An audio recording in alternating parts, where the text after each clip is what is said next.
Pourquoi il te l'a vendu à toi, ce bouquin-là? Bah, c'est une super longue histoire en fait. Parce qu'en fait, le mec, s'il en a vendu... Imagine, le bouquin s'est vendu à 6 millions d'exemplaires, traduit dans 27 pays. Ouais.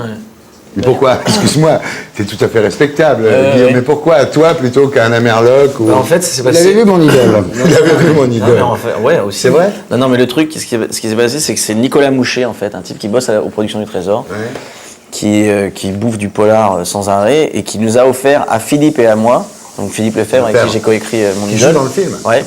Et il nous a offert ce bouquin. Et je pars en. Ce qui est incroyable, c'est qu'il nous l'a offert un 18 décembre, date de sortie de mon idole. Ouais. Et en fait, un an plus tard, le 18 décembre, sans le vouloir, on s'est mis à l'écriture. Donc c'était assez. Bon, enfin bref, voilà. Bah, si, c'est un signe.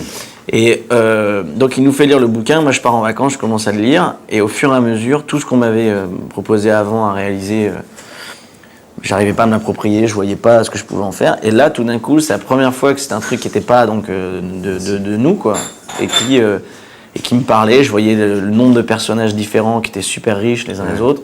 Cette histoire d'amour super forte avec ce type qui perd sa femme et 8 ans plus tard. La revoit. 8 ans plus tard, il la revoit apparaître sur une Le pitch webcam. est excellent. Je veux dire, Et on le pitch lui il dit, est béton. Le mec qui perd sa femme, 8 ans après, il la voit en direct sur Internet. Donc c'était une histoire d'amour qui nous amenait dans un thriller à moitié polar. Enfin, il y avait vraiment tous les ingrédients. Et je me suis dit, mais c'est pas possible qu'il fasse pas un film de ce truc-là. Et j'ai appelé Alain, mon producteur, on a dit, il faut qu'on se mette dessus. Et très vite, on a appris, donc c'était Michael Apted qui le faisait aux États-Unis. Imagine, Michael Apted, c'est pareil. Avec Keanu Reeves, qui jouait le personnage, et c'était la Columbia qui produisait. Et voilà, le film allait se faire. Et puis bon, je dis, bon, là, on laisse tomber. Et moi, je pars à Los Angeles pour un rendez-vous avec, à la production de DiCaprio, en fait, avec ses producteurs, c'est sa production, mais avec qui il bosse, qui voulait me produire un film, en fait. Et donc, on parle de projet, et je leur parle de ce bouquin, je leur dis, mais...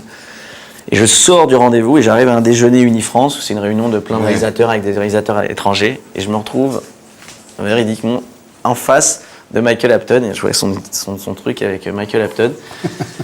Et je lui dis, c'est incroyable, vous allez faire un film d'un bouquin que j'adore. Et il me dit, bah écoutez, je sais depuis hier que le film se fera pas. Mais pourquoi? Il me dit, les studios sont pas d'accord sur le scénario, ils aiment pas le scénar, l'auteur est pas d'accord non plus, ça prend l'eau et tout ça. Et il me dit en rigolant, faites-le vous. Et puis j'ai pas rigolé, je l'ai fait.